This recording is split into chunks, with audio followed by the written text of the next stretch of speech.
Hi, I'm Jessica Allen of heartfullypresent.com, and I wanted to share with you a little excerpt from my book.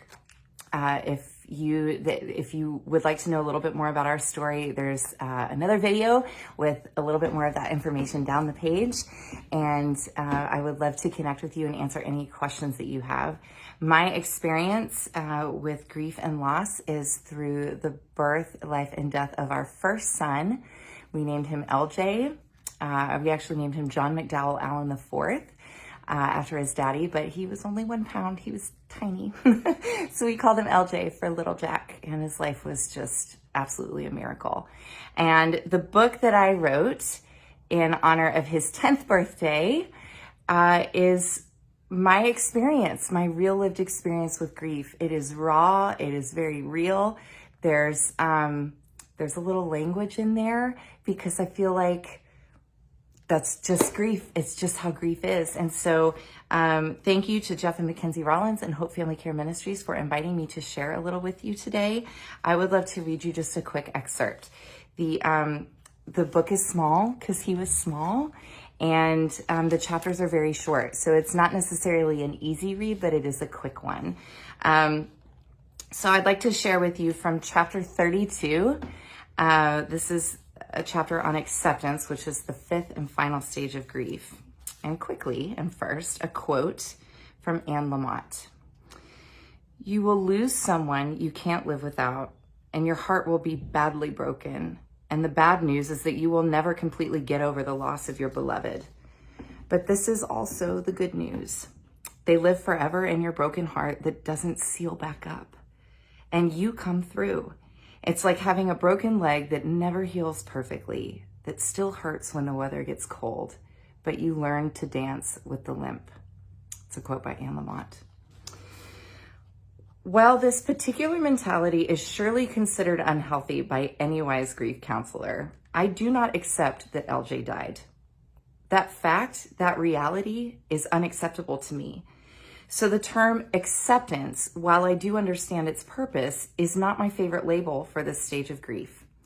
Science and psychology will undoubtedly label me foolish, but this grief experience is solely my own, and I will do with it what I wish. Thank you very much.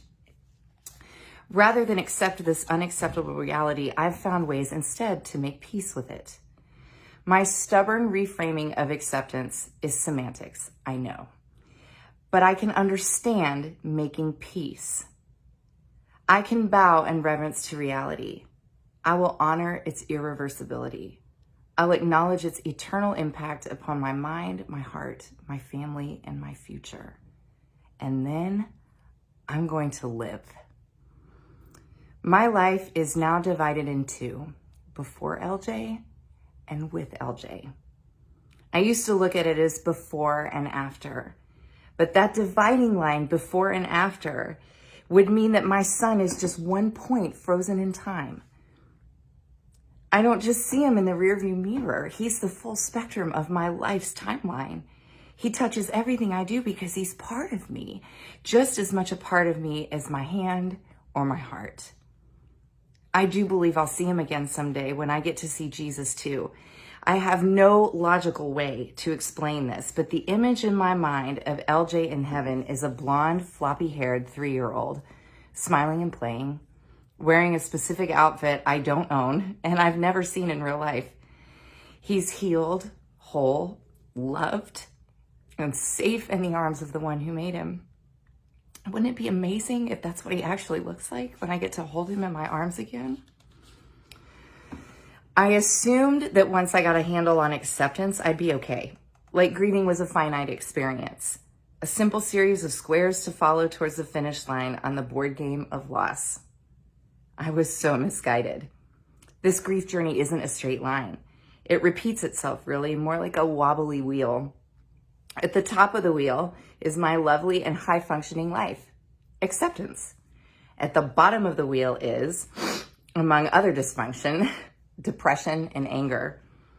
When the grief wheel starts wobbling forward, sometimes it makes its full lumpy turn in 10 seconds or less. I can roll from anger to acceptance with a quick mental shift or a really good plate smashing. Sometimes that wheel takes the entire month of October, his birth and passing month. It takes the entire month of October to spin. Other than the few blatant triggers I've learned to recognize and anticipate over time, there is still no rhyme or reason for what spurs that wheel into motion. And there's no quick trick to push it to get it to turn any faster.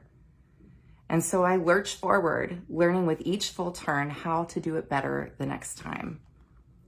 And as for our final destination through grief, the most meaningful goal is life well lived.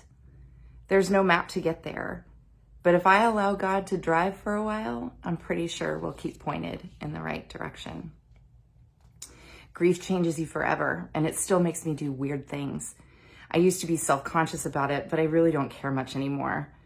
My dress from his service still hangs in my closet. His treasures still rest high on a shelf. Sometimes I can visit him, and sometimes I can't. I pick up wilted flowers. I cry at everything. Not because I'm sad, but because my heart is so full there is nowhere for it to go but out of my eyeballs. My niece loves to send balloons up to heaven, and we do it together as a family every year on LJ's birthday. I watch them fly until I can't see them anymore, long after the children have lost interest. I don't like scary Halloween even a little bit, not since October started to include real death. I don't think jokes about death or dying are funny. No over-the-hill black decorations for me on my 50th birthday, please. Because death is real enough all on its own. There is no need to play it up further. I've made my peace. But before I could make peace, I had to find forgiveness first. I had to forgive myself for all my perceived mistakes before LJ was born, during his life, and as I learned to live without him. There is no path to peace if I hold on to hating myself. Because I didn't do anything to cause LJ's early birth and death, nor could I have done anything to alter them. And yet if I could undo them, strangely, I wouldn't. I wish the blessings in my life could have grown from any other soil, but to wish LJ away, to dismiss his life and my unconditional love for him, the lessons he still teaches me, the grace he brought us, I could never do it. As time passes and I reflect more upon the story in retrospect, my perspective shifts too. I'm more patient in ways, slower to anger, quicker to pour my whole heart into love. I understand why and how some things had to happen the way that they did. I can share stories and memories, grateful for the way my heart feels full of love and sadness all at the same time. Time does heal the wound a little, I guess, although that's another of my not so favorite platitudes. In my experience, grief never gets easier. It just gets different. The passing of time over a timeless love doesn't change the pain of loss, yet it does teach me little by little how to live with the scar tissue. I hope you enjoyed a little excerpt from this today. Thank you for watching. I'd love to connect with you. God bless.